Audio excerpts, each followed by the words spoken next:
Good evening बच्चों। आज हम आपके लिए जेईई मेंस 2019 आज से आपके लिए एक मिशन शुरू कर रहा हूँ यूट्यूब पर मैं नया। तो जो बच्चे हमारे ऐसे हैं जो जेईई मेंस 2020 अप्रैल वाली शिफ्ट देने वाले थे, अब वो क्योंकि कोरोना की वजह से, लॉकडाउन की वजह से थोड़ा टाइम आगे को चला गया, तो अब आपकी वो परीक्षा 18 से 23 जुलाई के बीच में निर्धारित हुई है। तो उम्मीद करता हूं कि बच्चे तैयारियां कर रहे होंगे। तो ये वीडियो मैं उन बच्चों को थोड़ा एनकरेज करने के लिए बना रहा हूं जो बच्चे उस एग्जामिनेशन को लेकर के थोड़ा डरे हुए हैं या उनके दिमाग में कोई प्लानिंग नहीं है। हम अपने बच्चों को आज यूट्यूब की दुनिया से निकाल कर एक ऐसा सच सामने लाएंगे जो शायद आपने अब तक ना सुना होगा, ना देखा होगा, ना पढ़ा होगा। आज हम आपको यूट्यूब पर वो जो पुराने वाले पैटर्न के वीडियो होते थे ना, उससे थोड़ा बाहर निकल रहा हूँ मैं। जेईई मेंस के पेपर, और ये आज एक दिन का क्रम नहीं है। अगर ये बच्चे मेरा वीडियो रेगुलर देख रहे हैं, रेगुलर मेरे सब्सक्राइबर हैं, और अगर जो नए बच्चे हैं अगर मुझे सब्सक्राइब करते जाते हैं तो ये बिल्कुल फ्री ऑफ कास्ट होगा। अपने बच्चों के लिए मैं आईआईटी मेंस के पुराने पेपर, पहले 8 शिफ्ट जनवरी वाले या अप्रैल वालों से शुरू कर रहा हूँ। अप्रैल 2019 वाले, अप्रैल वाली शिफ्ट खत्म होगी तो मैं आपको इसी की जनवरी वाली शिफ्ट के क्वेश्चन पेपर कराऊंगा, यानी 8, 8, 16 ये, और 8 पेपर 2020 में जो हमारे हो चुके हैं उनके भी सोल्यूशन इसी क्रम में आपके लिए मैं लाऊंगा। आपको मैं थोड़ी भूमिका इसलिए बना रहा हूँ, थोड़ा कुछ कहना इसलिए चाहता हूँ कि आपके मन में डर बैठा होता है कि आईआईटी मेंस की परीक्षा निकाली नहीं जा सकती है, सही रियली। लेकिन अगर आप थोड़ा सा सिंसियरिटी रखें तो बिल्कुल रियल सी चीज़ें मैं आप तक पहुंचाऊंगा, बिल्कुल रियल विजन मैं आपको दूंगा कि आप क्लास 11th और क्लास 12 मैं आपको हर सवाल से आपका नाता मैं जोड़ के दिखाऊंगा कि क्लास 11th की एनसीईआरटी में, क्लास 12 की एनसीईआरटी में इन क्वेश्चंस को कहाँ रखा गया था, किस प्रकार से रखा गया था, आज मैं आपके लिए लेकर आऊँगा रियली। तो अगर आप जुड़ना चाहते हैं हमारे साथ तो चलिए इस वीडियो में हमारे साथ बने रहिए। एक एक सवाल मैं आपको करके दिखाता हूं और उन क्वेश्चंस में ये दिखाता हूं कि उनकी कनेक्टिविटी आपके क्लास 11th, क्लास 12 के सिलेबस से कैसी और कितनी होगी। उम्मीद करूंगा कि आप 1 घंटे के वीडियो में लगभग फिजिक्स का एक पूरा पोर्शन यानी एक पूरा सवाल आप अच्छे से लगा पाएंगे। चलिए लिसन माय डियर, आज का पहला सवाल मैं आपके लिए पढ़ता हूं। देखिए मेरे पास एक बुक है जिसमें क्वेश्चन पेपर्स अवेलेबल है, और अगर मेरे पास ये क्वेश्चन पेपर अवेलेबल है तो मैं इनको डिस्कस कर रहा हूँ। और बच्चों को अगर ये पेपर चाहिए होगा, पुराना पेपर उनके पास व्यवस्था ना हो पाई, वैसे तो होता है सभी बच्चों के पास, कहीं ना कहीं कोई ना कोई बुक बच्चों के पास होती है। अगर उन बच्चों के पास पेपर अरेंज ना हो तो इस पेपर को मैं अपने इस यूट्यूब के डिस्क्रिप्शन में डाल दूंगा, तो आप उस क्वेश्चन को डिस्कस करेंगे। आ जाइए शिवा, आप भी बैठिए और आप भी देखिए क्लास 11th और 12th की जो कनेक्टिविटी आपको दी गई है, जो आपको पढ़ाया गया है, उससे आईआईटी कैसे क्वेश्चन पूछती है, क्या पूछती है, कितने लेवल का पूछती है, मैं डिस्कशन और जानकारियाँ आपको जरूर। पहला सवाल बोलता है steel wire having a radius of 2 mm।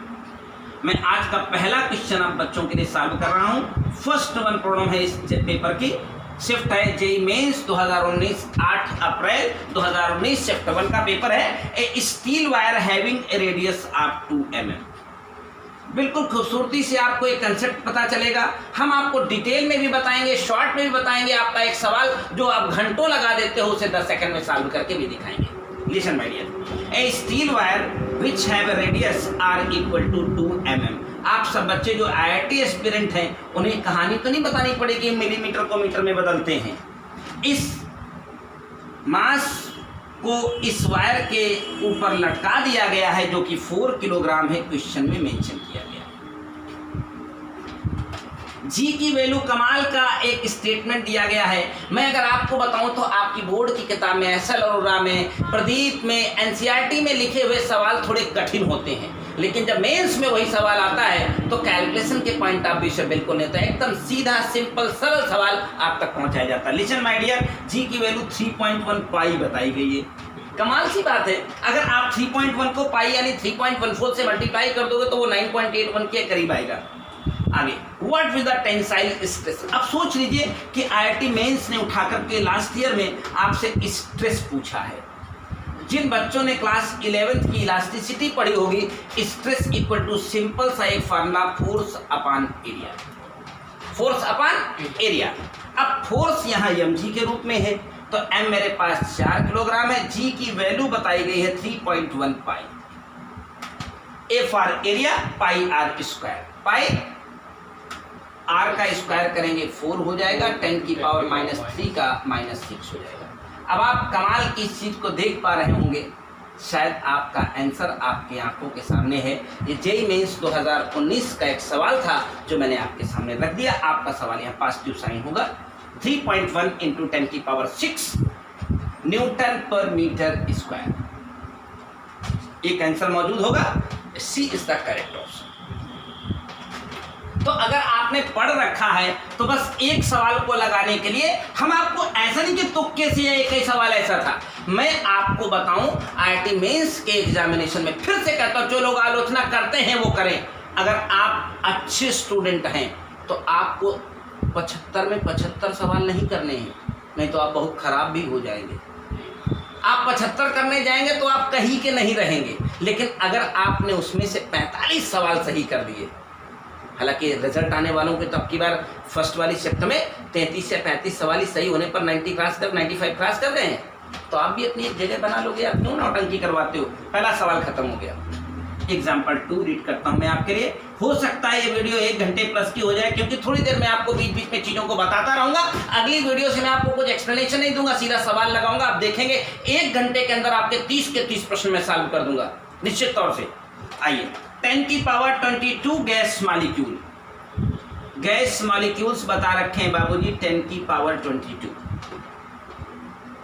Each have a मास 10 की पावर -26। हर गैस के मॉलिक्यूल का मास 10 की पावर -26 किलोग्राम बताया गया है।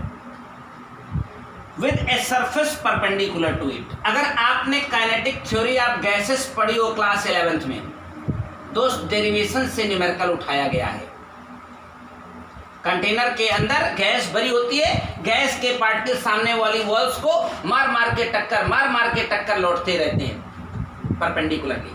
टक्कर मार के लौटने से होता क्या, अगर आपने मैकेनिक्स पढ़े तो ये टक्कर मार के इसको लौटेगा, ये लौट के इधर आएगा।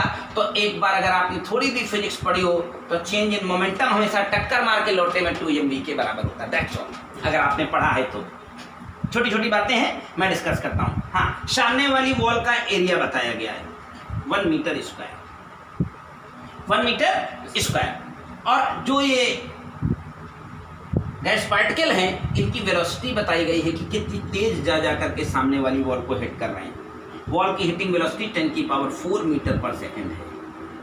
बोला कि गैस के मॉलिक्यूल सामने वाली वॉल पर जो प्रेशर एक्सर्ट करते हैं बताया जाए। तो बचपन से आज तक मैंने प्रेशर का फार्मूला फोर्स अपॉन एरिया के अलावा पढ़ा ही नहीं है।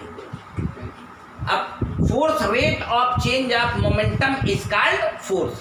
तो rate of change of momentum is called force. तो आपको पता है कोई भी पार्टिकल सामने वाली वॉल से टक्कर मार के वापस आएगा तो चेंज इन मोमेंटम 2mv होता है। रेट लगा दिया तो टाइम हो गया, वो 1 सेकेंड की बात हो गई है। और एरिया मेरे पास मौजूद। अब ये एक सिंगल पार्टिकल तो था नहीं, ऐसे इतने पार्टिकल मौजूद थे जो यहाँ मौजूद हैं, तो ये पार्टिकल मिलके क्या करेंगे। अब देख लीजिए छोटा सा, जिन बच्चों ने काइनेटिक थ्योरी ऑफ गैसेस पढ़ी हो, ये डेरिवेशन कराता हूं मैं बच्चों को। चलिए आ गई 2m की जगह 10 की पावर -26, v की जगह 4 × 10 की पावर 1 × 10 की पावर 4। जी हाँ, बता रखा है ना। n is the number of molecules 10 की power 22 upon S for area. Time हो गया 1 सेकेंड, एरिया भी हो गया 1। अब अगर बच्चा इसे कैलकुलेट करता तो 26 प्लस माइनस खत्म हो जाता। इसका आंसर 2 न्यूटन पर मीटर स्क्वायर आता। क्वेश्चन को ध्यान से पढ़ना था। उसने पूछा था कितना प्रेशर एक्सर्ट करेगा, कितना प्रेशर एक्सर्ट करेगा। तो elastically pressure exerted by the gas molecule will be the order of. अब देखिए, प्रेशर नहीं पूछा था, प्रेशर का ऑर्डर पूछा था। प्रेशर का तो देखा जाए तो इसमें 10 की पावर 0 का ऑर्डर है। 2 × 10 की पावर 0 हुआ। हमारे पास ऑप्शन मौजूद थे 10 की पावर 4, 10 की पावर 8, 10 की पावर 16, 10 की पावर 3। तो आपको बताया जाना चाहिए कि इस क्वेश्चन का कोई भी आंसर जब ये पेपर आया था तो मैच नहीं था। अगर आप इसे छोड़ देते तो आपको पूरे मार्क्स मिलते, आप इसे कर देते तो आपके मार्क्स जाते। इसका सही आंसर था 2 न्यूटन पर मीटर स्क्वायर। तो 2 न्यूटन पर मीटर स्क्वायर का अगर मैं ऑर्डर पूछता तो 10 की पावर 0 होता ना, तो 10 की पावर 0 कोई ऑप्शन ही नहीं है, क्वेश्चन इज रॉन्ग। तो अगर आप इसे अटेंड कर देंगे, पहली बात तो आप अटेंड कर ही नहीं सकते ना, आप अगर सही है तो आपका ये आंसर आएगा, और आपका ये आंसर आएगा तो आप आगे जाएंगे नहीं। हो गया क्वेश्चन के लिए। अगला सवाल आपके लिए, बस तूफानी गति से चलते रहिए। ये उन बच्चों के लिए है जो सीरियस कंपटीटर हैं और उनके मन में डर बैठ गया है आईआईटी के लिए। मैं दिखा दूंगा आज आपको कि आपको डराया जाता है कि आप आईआईटी नहीं कर पाओगे। आप 1 लाख फीस दोगे तभी आईआईटी कर पाओगे, 1.5 लाख फीस दोगे तभी आईआईटी कर पाओगे, कोटा जाओगे तभी आईआईटी। तुम कहीं से भी कर सकते हो, बशर्ते आपके पास विल पावर होनी चाहिए और आपकी एनसीईआरटी के स्टैंडर्ड पर ब्रॉड नॉलेज होना चाहिए। और फिर तो एनटीए ने कह भी दिया भाई कि हम बच्चे को ले लेंगे सीधा सीधा, ताजा ताजा बच्चा 12 वाला, बस उसे सही नॉलेज। और वो पिछले 15 साल से कर रही है और आज भी वही कर रही है, लेकिन आपको भ्रमित किया जाता है, परेशान किया जाता है, आपको बताया जाता है कि आप आईआईटी हम आज ही साबित कर देंगे और आने वाले महीने भर में 18 वीडियो बना दूंगा और आपको 18 बार इस साबित कर दूंगा कि आपके पेपर में आए हुए सवाल। देखिए, मैं 5 क्वेश्चन की बात नहीं करता हूँ, 5 तो ऐसे आएंगे जो ईमानदारी से कहूँ तो शायद मैं भी ट्रेस न कर पाऊँ, लेकिन अगर उन 5 सवालों को छोड़ दें और 20 कर लें तो आप 99 वाले रेंज में आ जाते हैं। 100 भी हो सकते हैं, आप करिए तो ईमानदारी से 20, लेकिन हो गया, तुमको तो नशा चढ़ा है भैया। अब देखिएगा, अब तीसरा क्वेश्चन क्लास 12 के सिलेबस से है, इलेक्ट्रोस्टैटिक। मैं खूब सारे सवाल एनसीईआरटी एसएलआर में ऐसे खूब सवाल मिलते हैं, मैं बार बार साबित करूंगा। आइए, बॉब ऑफ सिंपल पेंडुलम। एक सिंपल पेंडुलम है, उसका बॉब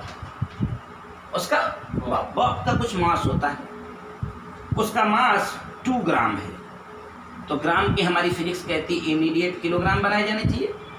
अब अगर ये बॉब चार्ज है, इस बॉब के ऊपर एक चार्ज मौजूद है 5 माइक्रोकूलम का दे रखा है, और यहाँ पर अचानक एक इलेक्ट्रिक फील्ड स्विच कर दी गई। शिवा, आपको याद होगा, आप क्लास 12 के स्टूडेंट हैं, इस सवाल को मैंने बिल्कुल लाइव आपके सामने आपकी एसएलआर में ऐसे ही रखा था। जैसे ही इलेक्ट्रिक फील्ड में स्विच करूंगा, यहाँ पर ये इलेक्ट्रिक फील्ड इसको धक्का मार के ऐसे निकल जाएगी और ये चार्ज ऐसे झूला झूल के वहां तक लटक जाएगा और ये इक्विलिब्रियम में आ जाएगा। आपको पता है इसका वेट हमेशा नीचे होगा, लेकिन इलेक्ट्रॉनिक फोर्स इस चार्ज के ऊपर लगेगा F = EQ के बराबर, और इधर की तरफ ये वेक्टर mg है। तो आपको पता चल गया मेरा ये वाला वेक्टर जो इधर को चला जा रहा है, फोर्स वेक्टर है, वो EQ के बराबर है। और जो वेक्टर डाउनवर्ड्स है, चाहे डाउनवर्ड्स यहाँ कह दें चाहे डाउनवर्ड्स यहाँ कह दें, तो इधर की तरफ का वेक्टर mg के बराबर है।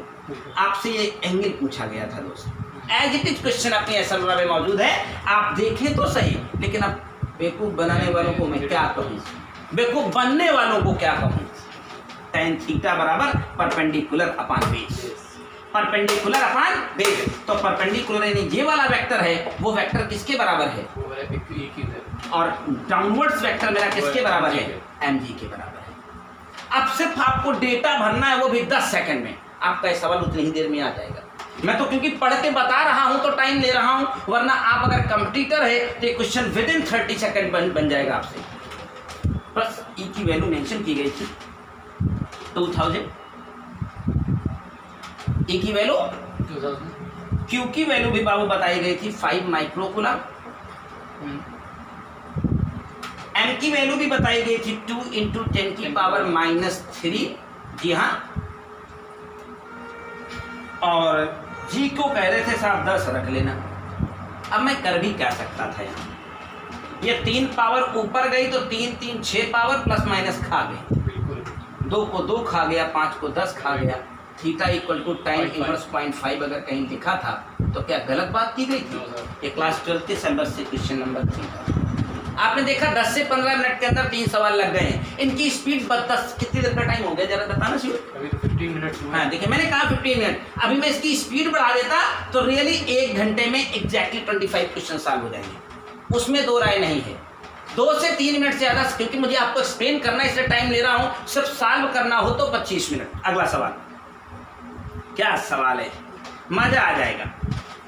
ए boy's catapult is made of rubber cord with a 42 centimeter long, 6 mm diameter, cross section and the negligible mass. The boy kept a stone weighing 0.02 kilogram on the stretched a cord of 20 centimeter by applying a constant force. When released, the stone fly up with velocity of 20 meter per second. Neglect the charge of area of cross section of cord with the stretched Young modulus in the process. अब पता चला आपको सवाल मिल गया, वहां IIT का exam देने गए थे, सर वह पढ़ो ही नहीं, आप सवाल को पढ़े ही नहीं, बोले बहुत बड़ा लिखा है। और हमारे यूपी बोर्ड हिंदी मीडियम के बच्चे तो और भगवान भरोसे अंग्रेजी में पा गए तो कैटापुल्ट नहीं समझ आ रहा है। कैटापुल्ट माने गुलेल होती है, कैटापुल्ट माने गुलेल। गुलेल देखिए वो 2 मुंह वाली क्या कहते हैं, उसमें लकड़ी में 2 स्ट्रिंग बांध देते हैं, खींच के लगा दो, बिल्कुल वही। तो कह रहे एक बच्चे के पास एक कैटापुल्ट यानी गुलेल है, और गुलेल में जो रबर की डोरी बांधी है वो 42 सेंटीमीटर। तो रबर की डोरी 42 सेंटीमीटर नहीं, कैपिटल L 42 हो गया, सेंटीमीटर में है। 6 mm उसका डायमीटर है, तो रेडियस 3 mm हो जाएगी। mm के मैंने कहा मीटर बनाने का, अपने को सेंटीमीटर के भी यहाँ मीटर बना लेने का, जरूरत पड़ने पर। आगे देखना भाई सवाल कितना सॉल्व होगा मैं तुमको बताऊंगा। अगर हमें सॉल्व करने बैठना हो तो 10 सेकंड लगेंगे, लेकिन देखिए cross section area of negligible mass. अब इसमें एक ठो पत्थर फंसाया जाता है, उसी पत्थर को फंसा के खींचा मार दिया टाइम से, तो बोलता है वो जो पत्थर फंसाया है उसका मास 0.02 किलोग्राम है शिवा। Yes sir. और इस कॉर्ड को 20 सेंटीमीटर खींचा है, तो 20 सेंटीमीटर इसकी स्ट्रेस लेंथ हो गई, इसको हम लोग स्मॉल एल कहते हैं, 20 सेंटीमीटर बोलो। और खींच के छोड़ा है तो पत्थर चला कितनी स्पीड से पता है, 20 मीटर पर सेकेंड की स्पीड। तो बोला यंग मॉडल्स बताओ डोरी का, और चक्कर खा गया यार, साला कैसे आएगा यंग मॉडल्स। अरे मालिक थोड़ा सा बुद्धि लगा के पढ़े होते। मैं मानता हूं कि ये सवाल तुम्हारी NCERT में कहीं लिखा नहीं होगा, लेकिन बुद्धि का ही तो सारा खेल। आप IIT जाने वाले हो, वहाँ टोपा थोड़ी ना इकट्ठा होते हैं तुम्हारे जैसे, हैं वो IIT में मतलब IITians इकट्ठा होते हैं, तो सवाल को पढ़ के समझना सीखो। और जो कथा लिखावा कक्षा 11-12 में गलती करके आए हो, अगर IIT एस्पिरेंट थे और कथा लिखावक मास्टर से पढ़े हो, समझो जीवन में सबसे बड़ी गलती करे हो। क्यों? वो 400 पेज 11 में, 400 पेज 12 में लिखवा के कथा तुम्हारा जीवन खराब कर दिया। तुमने न्यूमेरिकल नहीं छुआ है, इसका दंड तुमको भोगना पड़ेगा। 25 के 25, 30 के 30 क्वेश्चन न्यूमेरिकल आएंगे और इसकी सजा तुम्हें मिलेगी। मैं फिर आलोचना भी कर रहा हूँ और सलाह भी दे रहा हूँ। आइए अभी तक चौथा सवाल लगा रहा हूँ, कहीं कहा गया क्या कूलाम का नियम लिखिए, बोला था क्या कहीं न्यूटन का नियम लिखिए, नहीं पूछेगा कहीं। आइए सही शिवा, अब ये बताओ स्ट्रेच हुई जो डोरी होती है उसके पास एनर्जी होती है। अब क्लास 11 की पढ़ाई की हो आपने भी तो आपको पता होता कि स्ट्रेच्ड वायर की जो एनर्जी होती है हाफ वाई इंटू स्ट्रेन का स्क्वायर होती है। मैं डिटेल भी दे रहा हूं आपको, इंटू वॉल्यूम होती है, इंटू वॉल्यूम। ये अगर किसी वायर को खींच दिया जाए तो स्ट्रेच्ड वायर की एनर्जी होती है। तो स्ट्रेच्ड वायर की एनर्जी जो थी आपने छोड़ा तो कहाँ गई, काइनेटिक एनर्जी वो यही तो है। तो इस बॉल का मास m था जो उसमें स्टोन बांधा गया था, स्टोन किस वेलोसिटी से गया था ये। अब इस पूरी पिक्चर को शानदार तरीके से सॉल्व करने वाला राजा होगा और सेकंड लगेंगे 30। कैलकुलेशन तो करना पड़ेगा, अब इससे तो नहीं भाग सकते ना कि अब इससे भी भागोगे। अब बड़का IIT परीक्षा देने बैठे हो, हाँ बड़ा कैलकुलेशन आता ना जाता, चुनाव निशान छाता और कैलकुलेशन IIT परीक्षा देंगे, दे लेना तो बहुत मिल जाएगी। Strain equal to increase length upon original length, ये है मेरी इंक्रीज लेंथ, ये है मेरी ओरिजिनल लेंथ। अब देखिए यहाँ हमें अगर यूनिट ना भी बदलनी हो तो कोई दिक्कत नहीं, हाँ क्योंकि दोनों नीचे नीचे आ गए। तो स्ट्रेन का स्क्वायर हो गया फिर। वॉल्यूम इक्वल टू हमेशा एरिया इंटू लेंथ रहा है, और एरिया के लिए उसने रेडियस दे रखी है, तो pi r square, pi r square 9 into 10 की पावर। अब यहाँ आप इज्जत से -6 करिएगा, नहीं पता चला वहाँ तो बोले यहाँ मजा नहीं आई थी तो वहाँ मजा ना ले, तो खेल खत्म हो जाएगा। Area into length, original length 42 centimetre के भी मीटर करिएगा यहाँ, नहीं बहुत खतरा होगा, नहीं तो फिर ये हो गया इतना इक्वल टू हाफ स्टोन हमारा था 0.02 का इंटू वी स्क्वायर 400। अब पढ़े लिखे आदमी हो, क्या मेरे से कैलकुलेट करवाओगे? वाई की वैल्यू कैलकुलेट करने ना, आंसर एक्जैक्ट मैच होगा। आप कहो तो कर दूं, बेकार मतलब टाइम तो करा करवाओगे। अब इतना बेवकूफ तो नहीं हो आप लोग भी जो देखने में लगे। क्वेश्चन नंबर 4 हो गया। क्वेश्चन नंबर 4 मैं देखे चलते चलते चौथे सवाल पर आ गया हूं। अगर एक भी सवाल अभी आपको परेशान किया हो तो दोस्त मुझे बता दीजिए कि आपने क्लास 11 में पढ़ के गलती करी थी। आइए अब एक और सवाल, क्वेश्चन नंबर 5। हमेशा एक सर्टेन क्वेश्चन होता है हमारे एग्जामिनेशन में, मेंस में, इलेक्ट्रोमैग्नेटिक वेव। एक क्लास 12 का वॉल्यूम 1 का पहला पार्ट का लास्ट चैप्टर है इलेक्ट्रोमैग्नेटिक वेव। Magnetic wave. दोस्त कभी भी जीवन में IIT मेंस की परीक्षा देने जाना, बाहर नहीं निकलेंगे आप इस क्वेश्चन से, आएगा पक्का। उसी का सवाल उठाया है। देखिए एक दो सवाल मैं आपको स्किप भी करूंगा आज यहाँ, जो आपके लिए टेढ़ी खीर होंगे। हमें बताने का भी पता, टाइम खराब करने का कोई लाभ नहीं है, लेकिन जिन मैं 25 क्वेश्चन तुम्हारे सामने लाऊंगा और दिखाऊंगा कि 25, और अगर ऐसा आपको लग जाए नहीं सचान सर का तुक्का लग गया होगा इस वाले सेट में, इस वाले सेट को नहीं, 8 इधर 8 पीछे, 8 2020, इसके पहले 10 साल परीक्षा हो चुकी है, सब उठा लेना, बार बार साबित कर दूंगा मेंस की परीक्षा का सवाल फिजिक्स में, जिससे पूरी दुनिया डरती है। मैं तुम्हारे सामने तुम्हारे कदमों में लेके गिरा दूंगा उसको। आइए, कहता है a plane electromagnetic wave travel in the free space, travel in the free space। Plane electromagnetic wave free space में ट्रैवल करती हैं x एक्सिस में। इलेक्ट्रोमैग्नेटिक वेव की ट्रैवलिंग x एक्सिस में है, यानी ये मेरी इलेक्ट्रोमैग्नेटिक वेव x एक्सिस में ट्रैवल कर रहे हैं। The electric field component of the wave at particular point, उसी जगह पर जो इलेक्ट्रिक फील्ड E है वो 6 वोल्ट पर मीटर की है और y एक्सिस में है। इलेक्ट्रिक फील्ड मेरी y एक्सिस में है, इलेक्ट्रोमैग्नेटिक वेव मेरी x एक्सिस में ट्रैवल कर रही है। सुन रहे हैं क्या? तो कह रहा है जो मैग्नेटिक फील्ड B है उसकी वैल्यू बताओ और उसकी डायरेक्शन तो ऑप्शन में दे रखी है सारी। तो जिन बच्चों ने इलेक्ट्रोमैग्नेटिक वेव ना पढ़ा, चलो मैं उनको पढ़ा देता हूँ। पढ़ना भी बहुत सिंपल सा काम है। इलेक्ट्रोमैग्नेटिक वेव ऐसी जगह पैदा होती हैं, मोटा मोटा बता रहा हूँ, बाकी इलेक्ट्रोमैग्नेटिक वेव पढ़ाऊंगा तो डीप में बताऊंगा। ऐसी जगह पैदा होती हैं जहाँ इलेक्ट्रिक फील्ड और मैग्नेटिक फील्ड दोनों एक दूसरे के परपेंडिकुलर होते हैं, राइट। तो चार्ज पार्टिकल के ऊपर लगने वाला इलेक्ट्रॉनिक फोर्स मैग्नेटिक फोर्स दोनों बराबर हो जाए तो इलेक्ट्रॉनिक फोर्स QVB होता है, magnetic force F equal to EQ होता है। QQ उड़ा दीजिए। और आपको पता है जो इलेक्ट्रोमैग्नेटिक वेव होती हैं वो लाइट वेलोसिटी से ट्रैवल करती हैं, तो C इक्वल टू रिलेशन हो गया E/B।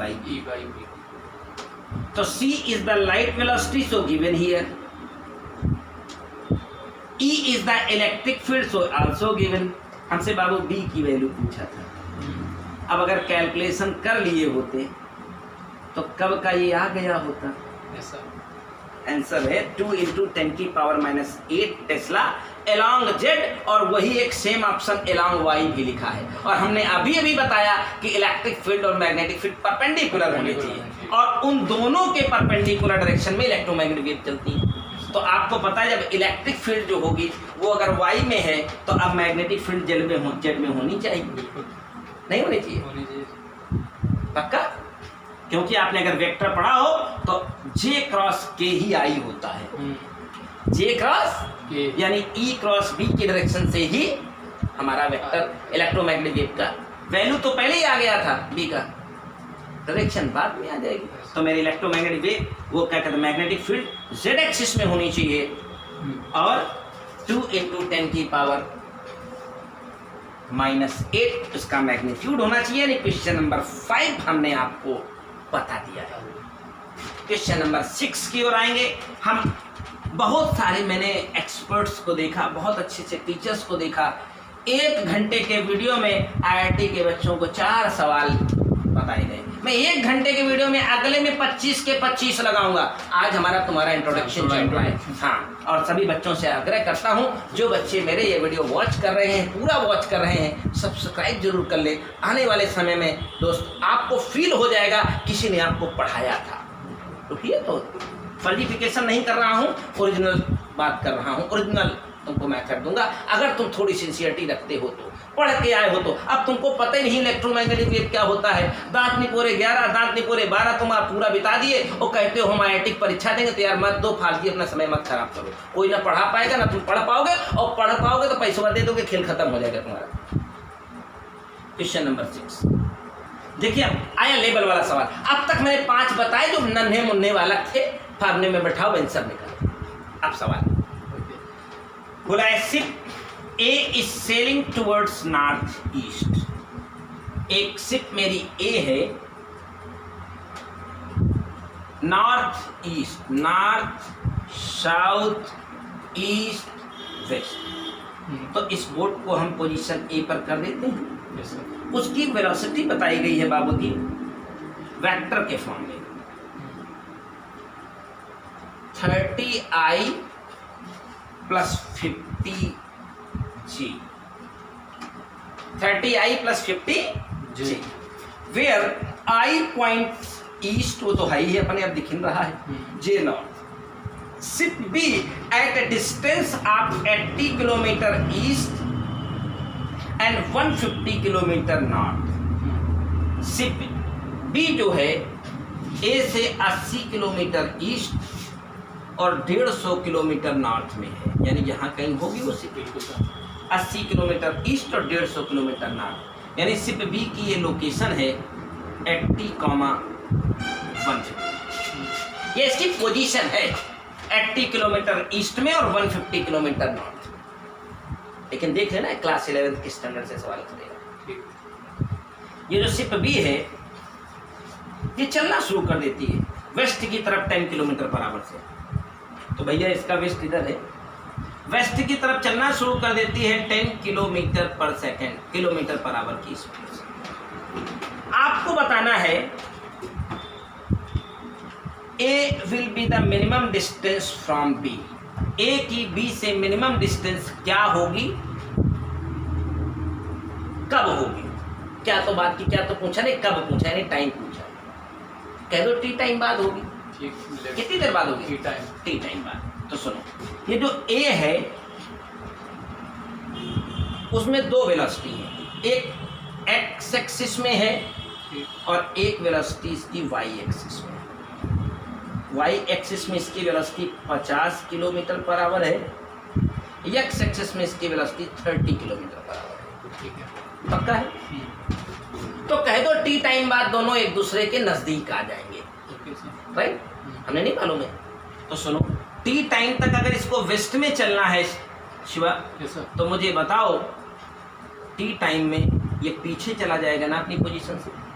तो अगर ये पोजीशन इसकी 80 थी और ये 10 किलोमीटर पर आवर से चलता है तो इसकी डिस्टेंस T टाइम में कितनी हो जाएगी? 10T। Distance equal to simply velocity into time.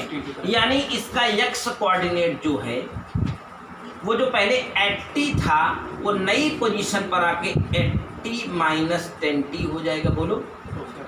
और y कोऑर्डिनेट को बदलना नहीं है क्योंकि वो 150 की फिक्स पर उसी हाइट पर चलता रहेगा। पक्का है? अब इनके साथ साथ क्या होगा, ये भी तो T टाइम तक चलेंगे। T टाइम तक ये x कोऑर्डिनेट में चल चुके होंगे, x कोऑर्डिनेट में चल चुके होंगे। ये पोजीशन A की हो चुकी होगी 30T। अरे distance equal to velocity into time. तो x एक्सिस में चल रहा था 30 से टाइम हो गया T, और y एक्सिस में चल रहा था 50 से टाइम लगा T। यानी A की पोजीशन T टाइम बाद 30T, 50T पर चली गई होगी। 50 है ना? बिल्कुल। बिल्कुल बिल्कुल। और सर बी जो है वो यहाँ आ गए होंगे सी पर, तो उनकी नई लोकेशन आपको पता चल गई है। इनके बीच की जो डिस्टेंस है ए बी, इस डिस्टेंस को यस कह लूँ क्या मैं? देखिए आप सवाल आईआईटी ने दिया है तो हर सवाल हलवा थोड़ी ना मिल जाएगा तुमको, लेकिन अगर पढ़ाई ठीक से करी है, सीरियसली करी है, ऐसी की तैसी की लगेगा नहीं वो, क्योंकि 4-5 मिनट मिलते हैं आपको भी। अरे यार 40 सवाल 45 करें तो 4 मिनट मिलेगा ना। बिल्कुल। आओ अब इनके बीच की डिस्टेंस चाहिए बाबू शिवा, तो डिस्टेंस फार्मूला लगाइएगा ना। और डिस्टेंस फार्मूला कैसे लगेगा? x1 माइनस x2, तो मैं क्या करूँ? तो हम करेंगे 80 माइनस 40t, ऐसे करते सीधे। और क्या? x1 माइनस x2 का whole square plus y1 minus y2। 150 minus गलत बात तो नहीं कर दी मैं? चलिए अब क्योंकि आईआईटी की परीक्षा मैथमेटिक्स पढ़ने वाले बच्चे देते हैं, बायोलॉजी वाले तो देते नहीं, तो अब उसने कहा है टाइम मिनिमम लगेगा। डिस्टेंस मिनिमम होगी तो टाइम बताओ, तो यानी इस डिस्टेंस का मिनिमा चाहिए। आप तो मैथमेटिक्स में मैक्सिमा मिनिमा पढ़ चुके हैं, तो किसी भी फंक्शन का मैक्सिमा चाहिए या मिनिमा चाहिए, मेरा बच्चा क्या करता है? एक बार उसे डिफरेंशिएट करता है, 0 के बराबर करता है, तो इसको प्यार से डी के डिफरेंशिएशन कर देना, 0 के बराबर कर देना, और जैसे 0 के बराबर करोगे वैसे टी आ जाएगा। आंसर बताऊं क्या? 2.6 आवर होगा। तो सवाल वहां प्लान कर रहा था, लेकिन यहाँ ऐसा नहीं करेगा। और आप तक जवाब, अरे भैया पढ़े लिखे आदमी हो, डिफरेंशिएशन 0 के बराबर करो, वही टी पूछा गया था, डिस्टेंस वो पूछी भी नहीं थी। क्या कहते? मैं कोई दूसरी बात, मैं तुमको अगले 18 दिन में 18 बार ये साबित करूंगा, तब तो मानोगे कि मैं गलत नहीं कह रहा हूं। चलिए हम 7 नंबर क्वेश्चन थोड़ा सा अवॉइड करना चाहते हैं। उसका कारण है कि शायद हम आपको ये चीज बताएं अभी, तो हो सकता है आप थोड़ा मिस करो, और टाइम भी काफ़ी खाएगा। और वीडियो में क्या होता है कि जो बच्चा मन से देख रहा होता है, कोई सवाल ज़्यादा देर चलने लगता है तो मन उकताने लगता है, तो मन उकताने वाला सवाल है, परेशान करने। तो 5 सवाल तो ऐसा आएगा, उनसे हैरान नहीं होना है, उनको छोड़ना है, जिनको पढ़ा है वो लगाना है, बस उन्हीं को पकड़ना। अगला सवाल 20 सवाल जो बच्चा आईआईटी मेंस की परीक्षा में करके आता है ना, 100 और 99 के बीच में होता है, मुझसे लिख के ले लो, देखना क्या सवाल है।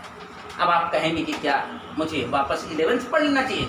हम कहते हैं अगर आईआईटी की तैयारी के चक्कर में फंसे हो और तुमसे नहीं हो रहा है तो 11-12 ठीक से पढ़ डालो, ठीक से पढ़ डालो, अगर ईमानदारी से करना चाहते हो। मैं तुमको 18 पेपर में 30 क्वेश्चन से मल्टीप्लाई कर दो, 540 बार साबित कर दूंगा। अब क्या चाहिए? बोला एक स्क्वायर के 4 कॉर्नर पर 4 पॉइंट चार्ज रखे हैं। वो 4 पॉइंट चार्ज तो याद जैसा हो गया, 4 मास रखे हैं। इस कॉर्नर का नाम ए, इसका नाम बी, इसका नाम सी, इसका नाम, ठीक। इस ए पर रखा हुआ मास केवल m है, बी पर रखा हुआ मास 2m है, सी पर रखा हुआ मास 3m है, और डी पर रखा हुआ मास 4m है। पॉइंटेड मास है चारों कॉर्नर पर। सुनो, जो ए पर रखा हुआ मास है उसका एक्सेलरेशन इधर की तरफ है, बी पर रखे हुए मास का एक्सेलरेशन इधर की तरफ, उसका भी एक्सेलरेशन ए है, सी पर रखे हुए मास का एक्सेलरेशन इधर की तरफ है, वो भी ए है, और डी पर रखे हुए मास का एक्सेलरेशन नीचे पे, वो भी ए है। बोले इसके एक्सेलरेशन का सेंटर ऑफ मास बताइए। तो सेंटर ऑफ मास जो बच्चों ने पढ़ा होगा, हमें कथा नहीं सुनानी तुम्हें, सेंटर ऑफ मास का सिंपल सा फार्मूला x के लिए सभी बच्चा पढ़ता है, m1 x1 m2 x2, क्यों Shiva, m3 x3 so on upon m1 plus m2 plus m3। मैंने कोई गलत बात तो नहीं करी? सब ने पढ़ा होता है, भाड़ में जाए सरवाई कहाँ से आया है यार। हाँ, हमेशा सेंटर ऑफ। अगर मैं इसे टाइम के रिस्पेक्ट में डिफ्रेंशिएट कर दूँ प्यारे, तो ये वेलोसिटी आप सेंटर ऑफ मास हो जाएगी। तो m1 v1 बन जाएगा, मैं डिटेल भी दे रहा हूँ तुम्हें, m2 v2 बन जाएगा, सो ऑन। नीचे वाले का थोड़ी ना करना है कोई डिफ्रेंशिएशन, ये तो एज ए कांस्टेंट था, नीचे बना रहा। अगर मैं वेलोसिटी को एक और स्टेप डिफ्रेंशिएट कर दूं, तो acceleration of centre of mass acceleration of centre of mass. velocity। अब आपको पता है m1 फिर v1 की जगह आ जाएगा प्यारे a1 m2 फिर a2 सो ऑन अपान फलाने तो ठिकाने। M1 अब आप इस क्वेश्चन को अगर पढ़ते तो इसके सेंटर ऑफ मास का एक्सेलरेशन वेक्टर के टर्म में दे रखा है, तो मैं वेक्टर के टर्म में एक्सेलरेशन देख तो सकता हूँ। मेरे पास ये डायग्राम बनाया किस लिए गया यार। चलो m1 की जगह m लिखेंगे, a1 की जगह पर a लिखेंगे लेकिन नेगेटिव का i लिखेंगे। बोलो लिखेंगे कि नहीं लिखेंगे? क्यों? x के नेगेटिव में जा रहा है। m2 जो है वो प्यारे 2m है, लेकिन उसका वेलोसिटी वेक्टर y एक्सिस में है यानी g की, प्लस m3 की वैल्यू 3m है, उसका वेक्टर x के पॉजिटिव में जा रहा है, इसलिए a तो उसका एक्सेलरेशन हो गया, a यहाँ भी आएगा, मैंने गलती से छोड़ दिया है।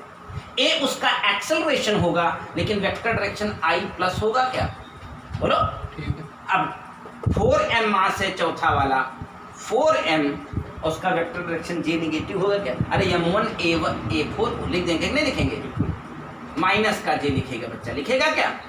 अपान m1 m2 m3 m4 2 1 3 3 6 4 direct लिखो, पढ़े लिखे आदमी हो। सारे m काट डालो, कॉमन ले लो, आई आई जे जे के वाले सेटल करो और ले आओ ACM की वैल्यू। ठीक है। सेटल हो गया, 3i में 1i निकल जाएगा तो 2i हो जाएगा 2ai, बोलो। और 2j में 4j निकल जाएगा तो माइनस का 2aj अपान 10, यही तो चल रहा है। Yes, sir। 2a बच्चा कॉमन करेगा, ब्रैकेट में i माइनस j होगा, अपान में 10 होगा, कैलकुलेट करेगा, आंसर होगा। अच्छा, अगर आप देख पा रहे हैं आपके लिए कितना आसान था, कितना इजीली आप सवालों को पुट कर रहे हैं और निकाल के रख रहे हैं। मैंने कहा 5 सवालों को छोड़ उन पर माथा मत मारना, जबकि जो बड़े वाले टीचर होते हैं जो कहते हैं I am here I am here I am, वो 5 सवाल पे माथा मरवाते रहते हैं और आप तो पाओ का कुछ नहीं होता है उनसे। और वही 5 सवाल पर माथा मारते मारते छोटा वाला सब छूट जाता है, बोले यहू गलत वहू गलत। पढ़ते तो बहुत थे, साल भरे में 2.5 लाख 3 लाख का खर्चा बैठा है, लौट के आए तो काम ही ना, समोसा इलाहाबाद में चाय पीते वापस घूमने लगे। चलो आ जाओ, कोई बड़ी बात नहीं कर रहा हूँ, आ जाओ। आज बहुत खूबसूरत सवाल लगाऊंगा। टॉपिक है इलेक्ट्रोस्टैटिक का, लेकिन सवाल तो सवाल है, और इस सवाल को आप जाके देखिए अपनी एनसीईआरटी में, अपनी एसएलआरओ में, बिल्कुल एज इट इज खूबसूरती से कम 15 साल से लिखा है एज इट इज। उसी सवाल को डिप्टो उठा के रखा गया था, लोगों ने समझा नहीं, ना पहले नोटिस किया था ना बाद में नोटिस किया। आता हूँ। ए सॉलिड कंडक्टिंग स्फीयर, हमारे पास एक सॉलिड कंडक्टिंग स्फीयर है, उसका चार्ज कैपिटल Q हमने दिया है।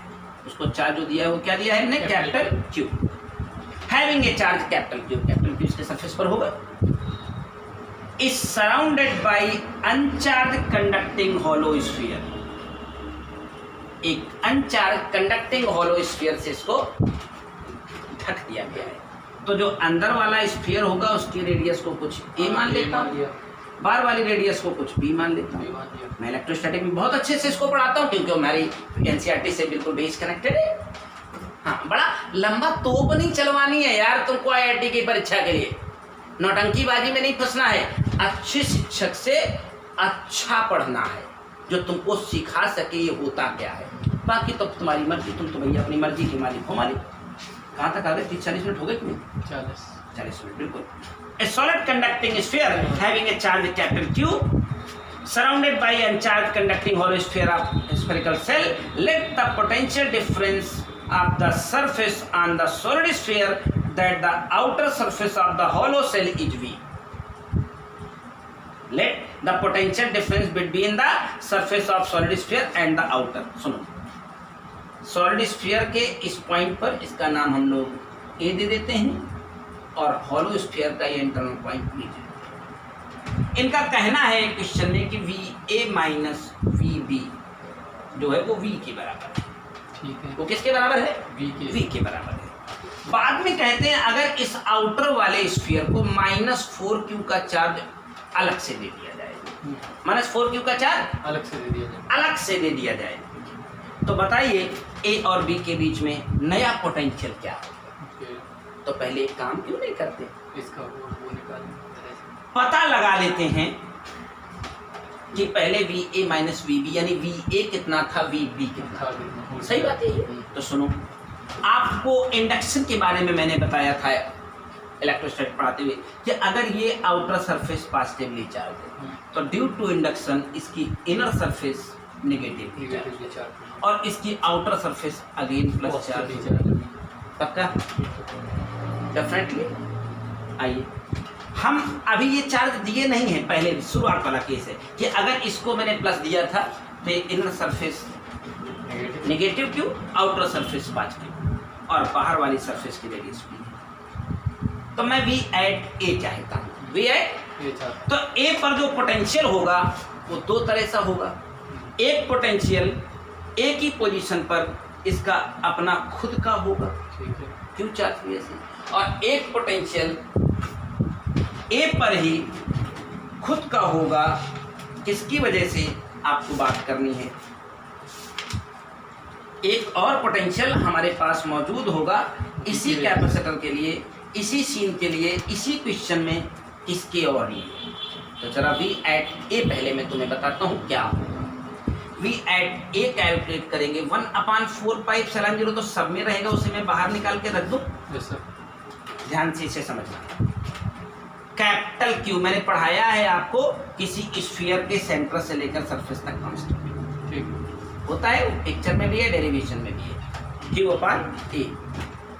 और दूसरा चार्ज इसका जो इनर सरफेस नेगेटिव है उसकी वजह से यहाँ पर एक पोटेंशियल यहाँ से लेकर यहाँ तक कांस्टेंट रहेगा। जो नेगेटिव चार्ज है तो नेगेटिव पोटेंशियल होगा Q/B, बोलो। और इसके आउटर में एक पॉजिटिव चार्ज है तो प्लस Q/B। ये हो गया मेरा V at A। V at A। अब मैं चाहता हूँ V एट B। अब V एट B निकालने जाएंगे तो उसमें भी सभी जगह 1/4 पाई एप्सिलॉन 0 रहेगा, नहीं रहेगा?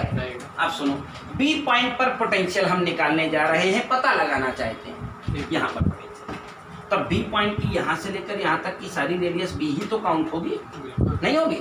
तो एक बार पॉजिटिव चार्ज होगा Q/B, जो ये वाला है, नहीं होगा? एक बार माइनस का इनर वाला चार्ज होगा Q/B और फिर एक बार पॉजिटिव वाला बाहर वाला चार्ज होगा Q/B। बोलो, अगर आप इसे कैलकुलेट करने का सामर्थ्य रखते हैं तो 10 सेकंड ले लीजिए मेरे से, इसको उड़ा डालिए। मैंने इस सवाल में वो डीप में कंसेप्ट देने की कोशिश करी है जो रियल में। भैया शिवा, मैं फिर से एक बार फोकस करूंगा मैं क्या कहना चाहता था। मैं कहना चाहता था कि अगर ये चार्ज प्लस Q तो ड्यू टू इंडक्शन ये चार्ज नेगेटिव का Q हो जाएगा, नहीं हो जाएगा? और उसकी आउटर वाली सरफेस प्लस का Q हो जाएगा। तो A पॉइंट पर जब मैं पोटेंशियल निकालने जाऊंगा तो 3 पोटेंशियल होंगे कि नहीं? एक अपनी वजह से, इसकी वजह से, एक निगेटिव वाले की वजह से, एक इस पॉजिटिव वाले की वजह से। जब इसके बारे में बात करेंगे तो पूरा A आएगी डिस्टेंस, लेकिन इस चार्ज से ये पूरा, क्योंकि सेंटर से लेकर सरफेस तक कांस्टेंट होता है पोटेंशियल और रेडियस वही B वाली लगेगी, तो Q/B एक बार प्लस का Q/B, एक बार माइनस वाले, एक बार प्लस वाली। अब मुझे पॉइंट B पर पोटेंशियल चाहिए, तो B पर पोटेंशियल भी इसकी वजह से होगा, लेकिन इसके बारे में बात करेंगे चार्ज अंदर रखा है तो डिस्टेंस तो पूरी B लगेगी ना यहाँ, तो Q/B प्लस का, एक माइनस का Q/B, एक प्लस का Q/B। हमने VA माइनस VB निकाला तब जब हमने इसे कोई चार्ज नहीं दिया था, केवल अंदर वाले को प्लस Q दिया था। अब क्वेश्चन में कहता है बाद में बाहर वाले को एक -4Q चार्ज और दे दिया गया, तो what is the new VA minus VB बताना है आपको। तो चलिए फिर हम नई सिचुएशन पर खड़े होते हैं। अब नया मैं VA माइनस VB निकालने जा रहा हूँ, नया VA माइनस VB निकालने जा रहा हूँ। तो आपको पता है उसमें 1/4 पाई एप्सिलॉन 0 सब में रहना है, सब में ऑल, उसको मैं बाहर बैठा देता हूँ, नहीं करूँगा कोई दिक्कत। अब हमने इसके पास प्लस Q चार्ज अभी भी बना रखा है तो Q/A तो ये आएगा ही, मैं A पर पोटेंशियल निकाल रहा हूँ ना। अब इसकी आउटर मोस्ट लेयर पर हमने माइनस का 4Q चार्ज बैठाया था, तो इस A पॉइंट पर उस -4Q की वजह से चार्ज आएगा, बोलो, यानी V एट A हो गया। और माइनस करके मुझे चाहिए था V at B, V at B तो आपको बी पॉइंट पर जब पोटेंशियल चाहिए तो एक इसकी वजह से होगा ही जो Q अपान बी कहलाएगा, और एक वो जो -4Q आया था तो माइनस का 4Q अपान बी आएगा कि नहीं आएगा, मुझे बताओ। क्या भाई, एक तो अपना हो गया इसकी वजह से यहाँ पर पोटेंशियल, और एक इसकी वजह जो -4Q का चार्ज था यहाँ पर पोटेंशियल होगा कि नहीं होगा, बिल्कुल आ गया। अब इस माइनस साइन को थोड़ा अंदर परमिशन करा दीजिए तो ये प्लस बन जाएगा, 4Q अपान बी उड़ जाएंगे। और अगर आपकी नज़र जा रही हो तो इस डेटा को और इस डेटा को देखिए, दोनों सेम हो गए हैं। यानी पहले अगर VA माइनस VB V था तो फिर से VA माइनस VB माइनस का 4Q देने के बावजूद भी V रहेगा, यानी इसका आंसर होगा अगेन हमारे पास यानी वही था V वो वही है। था, वो वही रहेगा। V is the correct. Question number 9 ये इलेक्ट्रोस्टैटिक से सवाल, सुपर क्वेश्चन, सुपर कंसेप्ट। चलिए आइए एक और सवाल आपके लिए ले आया हूं मैं। अब मैं इस जगह फिर से 2 सवाल स्किप कर रहा हूं, थोड़ा ऊंचा नीचा लेवल है। आखिरी 2 सवाल, इसमें 5 सवाल का केवल वादा किया है कि 5 सवाल में आपको एक्सक्यूज, अगर आप चाहेंगे तो एक वीडियो बना के 5 सवालों को मजबूती से और दे दूंगा, लेकिन मैं कहना कमेंट कर देना यार वीडियो पर एक बार कि आपको वो 5 सवाल भी चाहिए। बहुत सुपर तरीका दूंगा लेकिन टाइम चाहिए। उन 5 सवालों को अकेले 1 घंटा चाहिए होगा और इन 25 सवालों को अकेले 1 घंटे में लगा सकता हूँ। ये बात बिल्कुल सही है। तो रियलिटी एक्सेप्ट करने में क्या जाता है। चलिए क्वेश्चन नंबर 12 बच्चों के लिए ले आया हूँ। बड़ा ही खूबसूरत सवाल है, मैंने केवल 10 और 11 स्किप किया है। फिलहाल मैं क्वेश्चन नंबर 12 पर आया हूँ। SI unit then the dimension पूछी गई है। आप इमेजिन नहीं कर सकते हैं, IIT मेंस की परीक्षा डायमेंशन भी पूछ लेती है, और ये एक बार नहीं है कहीं तुक्के से आया होगा, बार बार आता है, बार बार आता है। कहीं इसकी पूछता है कहीं इसकी पूछता है। अब की बार दोनों को एक मंडप में सजा दिया है, बोलो दोनों का निकाल के दिखा। हाँ, बहुत बार इसकी पूछा है, बहुत बार इसकी पूछा है, आज दोनों को मंडप में सजा दिया है, बोला इसकी निकाले। सुनो एक छोटा सा कंसेप्ट अप्लाई करेंगे, कोई गणित में गलती तो नहीं कर दी मैंने। इसको आप मंडप से बाहर निकलवा सकते हैं। Epsilon 1 upon under root mu 0 epsilon 0। जितने पढ़ने लिखने और पढ़े लिखे लोग हैं वो सभी जानते हैं लाइट वेलोसिटी के बराबर होता है। ये लाइट वेलोसिटी होती है। अगर जिनको संशय हो कि how to this is the equal to light velocity, मैं 10 सेकंड का टाइम लूंगा, प्रूव करके दिखाता हूँ। वैसे लाइट वेलोसिटी c है तो ये लाइट वेलोसिटी c होगी, ठीक है। अब केवल मुझे कहीं से एप्सिलॉन 0 की डायमेंशन मिल जाए तो लाइट वेलोसिटी तो वेलोसिटी है, LT की पावर -1, मुझे डायमेंशन पता है, मैं डायमेंशन चौक बैठा दूंगा, अभी निकालूंगा। यानी अब कुल मिला के घुमा फिरा के किसका डायमेंशन निकालना बचा है, एप्सिलॉन 0। तो अगर आप पढ़े लिखे आदमी हो तो आप कूलॉम्स लॉ पढ़े हैं। अगर मान लो आपको एप्सिलॉन 0 की डायमेंशन याद नहीं है और याद करनी भी नहीं चाहिए, मैं एप्सिलॉन 0 की डायमेंशन निकालने जा रहा हूँ। और IIT मेंस 2013 देख लेना, एप्सिलॉन 0 की डायमेंशन डायरेक्ट पूछी भी गई है। Q इक्वल टू IT यानी एम्पियर टाइम 2 बार बोलो, ठीक है सर। F नीचे उतर आएगा, एप्सिलॉन 0 F फोर्स है जो हमेशा याद होता है, LT की power -2, R is the length यानी L स्क्वायर। चलिए एप्सिलॉन की डायमेंशन आपके हवाले करता हूँ, M-1 L3 माइनस का T प्लस का 4, T प्लस का 4, एम्पियर प्लस का 2, इसका डायमेंशन आप एप्सिलॉन 0। ये क्लास 11 मैंने जब कूलॉम्स लॉ पढ़ाना होता है तो मैं बनाता हूँ, बताइए। अब आपकी डायमेंशन में क्या मल्टीप्लाई होने वाला है, C। तो दोबारा वहाँ लिखने से अच्छा है टाइम मत खराब करो, LT की पावर -1 लीजिए। आप अगर इसकी डायमेंशन की तलाश में आए थे तो मेरा आंसर पूरा होने वाला है M-1 L की -2 बच गई ना दोनों मिला के, T की प्लस का 3 आ गई, एम्पियर की 2 बनी रहेगी। जाके चेक कर लो, आंसर मैच हो गया क्या। एक और सवाल, डायमेंशन आया है। अभी तो सरल वाले सवाल इस पेपर में शुरू नहीं हुए हैं, पता है 10-10 सेकंड में अभी आने वाले आगे सवाल इसमें है जो सिर्फ मैं चर्चा करूंगा, 10 सेकंड में फिनिश करूंगा। अगला सवाल चलते रहिए हमारे साथ। क्वेश्चन नंबर 12 पर आ गया हूं दौड़ते हुए। अब नेक्स्ट क्वेश्चन आपको डिस्कस कर रहा हूं, क्वेश्चन नंबर 13। क्या सवाल है, क्वेश्चन नंबर 13। बोलता है थर्मली इंसुलेटेड वेसल है, एक थर्मली इंसुलेटेड वेसल था, इसमें 150 ग्राम पानी भरा था। ठीक है। थर्मली इंसुलेटेड वेसल मतलब अंदर की हीट बाहर ना जाए, बाहर की हीट अंदर ना जाए। इसमें 150 ग्राम पानी भरा था और ऊपर हवा भरी रही होगी। तो उसने कहा हाँ बोल तो दिया ना, और ये पानी 0 डिग्री सेल्सियस का था पहले से। 150 डिग्री पानी, 150 ग्राम पानी 0 डिग्री सेल्सियस का था। Then the air from the fraction of water, the air from the vessel is pumped out adiabatically. अंदर की जो एयर थी एडियाबेटिकली, यानी अंदर की हीट बाहर ना जाए, बाहर की हीट अंदर ना जाए, एडियाबेटिकली अंदर की एयर को निकाल के बाहर फेंक।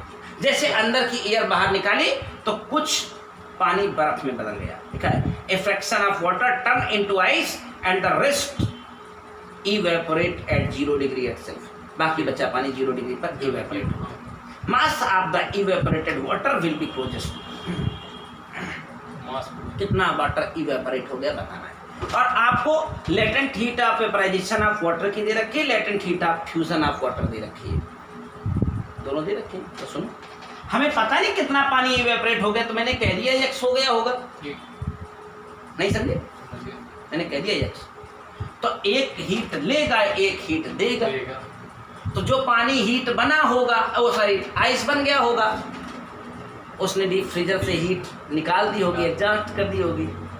तो अगर x इवेपोरेट हुआ है तो बाकी बचा बर्फ बना होगा ना, 150 माइनस x। और आइस की लेटेंट हीट आपके हवाले कर देता हूँ, आपके सामने मौजूद है। Latent heat of fusion of water यहाँ अवेलेबल है 3.36 इंटू 10⁵ इक्वल टू, बचा हुआ x पानी इवेपोरेट होगा, एक हीट लेगा एक देगा, ml। और latent heat of vaporisation of water हमारे पास 2.1 10⁶। दोस्त एक लाइन का ही सवाल है, इस x को कैलकुलेट कर सकते हैं। Question number 13 is finished. चलिए अब एक बड़ा चिर परिचित टॉपिक है दुनिया में, इलेक्ट्रॉनिक्स। सचान सर को पूरी दुनिया इस इलेक्ट्रॉनिक्स को पढ़ाने के लिए जानती है। एक सवाल दे दिया गया है। अब एक सवाल दे दिया गया है, सवाल की औकात भी कुछ वैसी ही है, लेकिन मसला जानकारी और मसला पढ़े गए टॉपिक और सिलेबस का है। यहाँ एक जेनर डायोड लगाया गया है और यहाँ एक रेजिस्टेंस लगाया गया है, शायद वो 800 ओम का रेजिस्टेंस है। भाई शिवा, हाँ, जेनर डायोड के बारे में 2 मिनट में डिस्क्रिप्शन दूंगा मैं आपको। यहाँ एक 200 ओम, यहाँ एक 9 वोल्ट बैटरी। एक कॉमन डायोड होता है, इसको सब डायोड कहते हैं। जेनर डायोड होता है जो रिवर्स ब्रेकडाउन कंसेप्ट पर काम करता है। जो रिवर्स ब्रेकडाउन यानी उसमें उल्टा वोल्टेज, निगेटिव वोल्टेज लगाओगे। जो कॉमन डायोड होता है पी को पॉजिटिव, एन को नेगेटिव देने से चलता है, और जो जेनर डायोड होता है पी को नेगेटिव, एन को पॉजिटिव देने से चलता है। तो बोला कि 5.6 वोल्ट पर वो ब्रेक डाउन हो जाता है, यानी इस डायोड का एक्टिवेशन वोल्टेज 5.6 वोल्ट है। तो बोलता है कितनी करंट पास होगी जेनर डायोड से। तो जेनर डायोड से पास होने वाली करंट का पता लगाना, तो करंट I = V/R होता है। तो जेनर डायोड के R से लेकर पार तक 5.6 वोल्ट से ज्यादा लग नहीं सकता है। और जेनर डायोड के अक्रॉस कितने वोल्ट लगा और रेजिस्टेंस लगाए 800। आप कैलकुलेट कर लो, 8 सत्ते 56, 7 मिली एम्पियर इसका आंसर होगा। एक और सवाल, क्वेश्चन नंबर 14 आप तक पहुंच गया है। 7 milliampere is the correct option. इसके बाद आइए, अभी अभी शिवा हमने आपको इसी सेशन में ताजा इंटरफेरेंस पढ़ाया है। पढ़ाया है। इंटरफेरेंस के डेरिवेशन पर न्यूमेरिकल आया है, जो शुरुआत में मैंने इंटरफेरेंस आपको पढ़ाया था। In an interference experiment the ratio of amplitudes के रेशियो दे रखे हैं A1/A2 1:3 है। कह रहा है ratio of maximum and minimum intensity. तो अगर आपको याद आता हो तो मैंने I max का रिलेशन लिखा था A1 + A2 का होल, और I minimum के लिए लिखा था A1 - A2 का होल स्क्वायर। लिखा था कि नहीं? A1 A2 1 3 है, तो 1 3 4 हो गया, 4 का स्क्वायर 16 हो गया। 1 - 3 - का 2 हो गया। वैसे बड़े वाले को 2, छोटे वाले को 2 4 हो गया। इसका आंसर 4 1 आना चाहिए। बोर्ड की किताब में सैकड़ों सवाल इसी से गुजर गए थे, आज भी सवाल है क्या? अगला सवाल आंसर 4 होना चाहिए। फिनिश हो गया क्या? ऐसे भी रख देना कोई चाहिए। कैसे भी रख दें, कोई दिक्कत नहीं है। हमारी बात समझ में आ ही गई होगी आपको। टेकन हिट, गिवन हिट और ये वाला मामला पक्का है। अगला सवाल हमारे सामने है, हमसे पूछा गया था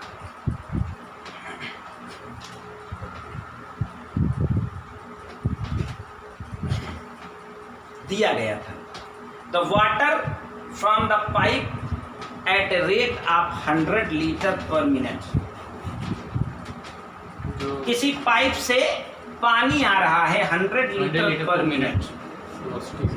द रेडियस ऑफ पाइप, तो डायमीटर अपने आप आ जाएगा पाइप का 10 सेंटीमीटर। बताइएगा। बिल्कुल सर।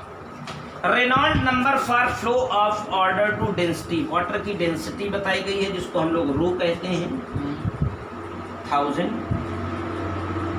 और विस्कोसिटी बताई गई है 1 मेगा पास्कल। मेगा 10 की पावर 6 हो जाता है पास्कल पर सेकंड, कोई दिक्कत नहीं। हमें डेंसिटी बता दी गई है 1000 किलोग्राम पर मीटर क्यूब। डायमीटर पाइप का बता दिया गया है और ईटा यानी कोफिशिएंट ऑफ विस्कोसिटी बताई गई है और रेट बताया जा रहा है किस रेट से पानी निकल रहा है। निकल रहा है। 100 लीटर पर मिनट यानी लीटर वॉल्यूम का यूनिट हो गया। तो V/T के बारे में मुझे बताया गया, ठीक है। वॉल्यूम पर मिनट। 100 लीटर है, इसको अगर मैं 1 लीटर को क्यूबिक सेंटीमीटर में बदलता हूं तो 10 की पावर -3। 1 लीटर में 1000 घन सेंटीमीटर होते हैं, तो मीटर में करते हैं तो 10 की पावर -3। टाइम बोला था पर मिनट, पर मिनट का सेकंड बना। ठीक, अब हमसे पूछा था रेनॉल्ड नंबर बताई जाए। क्या बताई जाए? Reynold number. अब रेनॉल्ड नंबर के लिए दोस्त हमारी फ्लूइड मैकेनिक्स में क्लास 11th में एक फार्मूला मिलता है। अगर वो रेनॉल्ड नंबर का फार्मूला आपको याद हो, आपको याद आता हो तो मैं बताता हूँ। Rho is the density, V is the velocity of flow, जो पाइप के अंदर पानी का फ्लो है, कितनी वेलोसिटी से जा रहा है। D is the diameter of pipe, eta is the coefficient of viscosity. Eta मेरे पास है, दिया गया है। बिल्कुल। रो मुझे दिया गया है, Given है। टी मुझे दिया गया है। Given। चक्कर है कहीं बी नहीं दिया गया है, वेलोसिटी नहीं दी है, वेलोसिटी के बदले में फ्लो का रेट बता दिया है। अब यही चक्कर है, जिसने समझ लिया सवाल पूरा हो गया। तो वेलोसिटी का फ्लो से संबंध है, वेलोसिटी का फ्लो से, तो वेलोसिटी इक्वल टू हम कह सकते हैं क्या मैं बताता हूँ। जो ये वॉल्यूम पर सेकंड था उसको अगर एरिया से डिवाइड कर दें, एरिया से डिवाइड कर दें, तो इस बात की गारंटी है कि मेरा सवाल पूरा हो जाएगा। वेलोसिटी कहाँ से मिल जाएगी? अरे मैं बताता हूँ भैया, volume equal to area into length होता है क्या? होता है सर। अपान टाइम एरिया है, एरिया कट गया, length Length upon by time time। Velocity होती है क्या? बिल्कुल। तो आइए V/T मेरे पास पूरा मौजूद है, ये पूरा का पूरा। एरिया पाई r स्क्वायर करने से मिल जाएगा। तो अब V मिल गया है, रो मिल गया है, D मिल गया है, ईटा दिया है, फार्मूले में बैठाते क्यों नहीं? रेनॉल्ड नंबर आ ही जाएगा ना। आपको अगर रेनॉल्ड नंबर आ गया हो तो अगले सवाल की तैयारी करता हूँ। एक सवाल पुनः स्किप करता हूँ, आखिरी सवाल स्किप कर रहा हूँ। एक पहले किया था, 2 बाद में किए, एक और कर रहा हूँ। एक और का चांस है, मैंने 5 की चर्चा की और 5 हमेशा कहूँगा कि चांस में है, उससे ज़्यादा नहीं। मेरा खुद का 17 साल का तजुर्बा बताता है IIT मेंस की परीक्षा में 5 सवाल थोड़ा कम हिलाने वाले होते हैं, कम हिलने वाले होते हैं, बाकी तो सब। कितनी देर का वीडियो हो गया सुबह? 59 चल रहा है। चलो थोड़ी देर चलने देते हैं। 2-3 बहुत सुंदर सुंदर छोटे छोटे एक लाइन के सवाल है, मजा आ जाएगा। सवाल किनारे खड़े हो गए। अब पीछे बहुत छोटे छोटे सवाल थे जो बच्चा छोड़ गया, वो बट पूछ गया। बहुत छोटे छोटे बहुत प्यारे प्यारे सवाल थे अभी पीछे। कुछ सवाल तो ऐसे जो देख के बन जाएंगे भी, तो थोड़ा वीडियो लंबा होने देंगे, चलने देंगे थोड़ी देर और। आ जाओ, अगला सवाल था, जरा मैं आप तक पहुंचाता हूँ। सवाल आपकी पहुंच में है। Shiva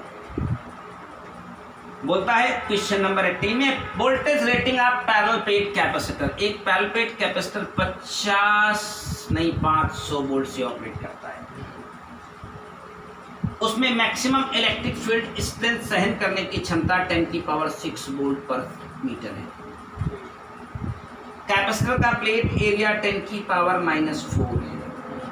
what is the dielectric constant यानी के की वैल्यू बतानी है जब कैपेसिटर का कैपेसिटेंस 15 पिकोफैरेड है। क्या झंडूबान सवाल है यार। पिको यानी जल्दी करो, मुझे के चाहिए। तो हमें पता है यार C इक्वल टू एक फार्मूला होता है के एप्सिलॉन 0 A/T होता है कि नहीं। मेरे पास C मौजूद है, मेरे पास एप्सिलॉन 0 होता है, मेरे पास एरिया गिवन है, मुझे केवल D की जरूरत है और D मिल जाए तो K अब वहीं आ जाएगा और E बराबर V/D का घास खोदने के लिए पड़ेगा। E बराबर E की वैल्यू मेंशन की गई है, V की वैल्यू मेंशन की गई है, यहाँ से पकड़ो D निकाल लो। अरे भाड़ में जाए सरवा, इसे कहते D बराबर V/E, बात खत्म। अब C है, एप्सिलॉन है, A है, E है, B है, सब कुछ है तो K क्यों नहीं है यार। जाओ निकालो जाके। Question number 18 is also finish. Question number 19 बताओ। अभी तुम्हारा भी ताजा चल रहा था फोटो इलेक्ट्रिक इफेक्ट में, देखना क्या क्वेश्चन उठाया है, कैसे सवाल विद इन टाइमिंग पर। कहता है the particle move at right angle to each other. दो पार्टिकल एक दूसरे के परपेंडिकुलर मूव करते हैं। क्वेश्चन नंबर 19, दो पार्टिकल एक दूसरे के परपेंडिकुलर मूव करते हैं, उनका डी ब्रोगली वेवलेंथ एक का λ1 है, एक का λ2। डी ब्रोगली वेवलेंथ एक का λ1 है, एक का λ2 है। हाँ, एक का λ1 है, एक का λ2। वेवलेंथ बताइए। करेक्ट। तो अगर आपको डी ब्रोगली वेवलेंथ का रिलेशन याद आता हो तो मोमेंटम से h अपान लेमडा, फोटॉन का मोमेंटम, किसी भी पार्टिकल का मोमेंटम P बराबर h अपान लेमडा। तो जिसका मोमेंटम P1 होगा उसका डी ब्रोगली वेवलेंथ λ1 होगा और जिसका मोमेंटम P2 होगा बच्चा उसका h/λ2 होगा। क्वेश्चन में क्या कहा है, कहता है the particle suffers perfectly inelastic collision, the de Broglie wavelength lambda of the final particle। अब सुनो, दोनों एक दूसरे के परपेंडिकुलर फ्लाई ऑफ हो गए हैं, तो दोनों का मोमेंटम, एक का मोमेंटम डायरेक्शन ऐसे होगा जिसको मैं P1 कहूँगा h/λ1 और दूसरे का मोमेंटम P2 कहूँगा जो h/λ2 कहेगा। तो इनका अगर मैं इफेक्टिव मोमेंटम P निकालूंगा तो पक्का 90 डिग्री होने के चक्कर में √P1 square plus P2 square दोनों अलग अलग हैं। 2P1 P2 cos 90 खत्म हो गए। अब मैं स्क्वायरिंग करा दूं तो इसे h अपान लेमडा स्क्वायर लिख सकता हूं क्या, इफेक्टिव लिख सकते हैं। इसे h अपान lambda square square, h square upon lambda 1 square और ये h square upon lambda 2 square, इसको उड़ा दो, यही आंसर आपके पास दिया है 1 upon lambda square equal to 1 upon lambda 1 square. पकड़ पा रहे। चलिए, आपको अगर याद आता हो हमने कलर कोडिंग बड़ा इंटरेस्टिंग तरीके से पढ़ाई थी। रजिस्टर की कलर कोडिंग याद आती, B B Roy have a great wife and very good wife. देखना सवाल कैसे आया है। लोग कहते हैं सवाल ऐसे आ जाएगा क्या, रखा है देख लो। हाँ, लोग बिलीव नहीं किया करते क्या ऐसे आता है क्या, अरे आता है, उसके लेवल का आता है, दिखाता हूँ। कहता है एक 200 ओम का रजिस्टर है, तो अगर जो रजिस्टर शिवा मेरे भाई 200 ओम का है उसका कलर कोड हमें पता कर लग सकता है। हमने कहा कलर कोड पता हो तो रेजिस्टेंस पता लगा सकते हैं और रेजिस्टेंस पता हो तो कलर कोड पता लगा सकते हैं। तो मैंने कहा अगर जरा सा भूलने का भी संशय हो तो 4 नंबर और 4 मिनट दोनों मिलने वाले हैं, तो लिख के क्यों ना जाए, B B Roy have a great wife and very good wife. यही था। 0 पहला बी फॉर ब्लैक, दूसरा B for brown, red, orange, yellow, green, blue. इसका मतलब अगर इसका रेजिस्टेंस 200 ओम था तो इसका मतलब पहला 2 यानी रेड कलर होना चाहिए। into 10 को पहला रेड, फिर 0 है यानी ब्लैक होना चाहिए। ठीक।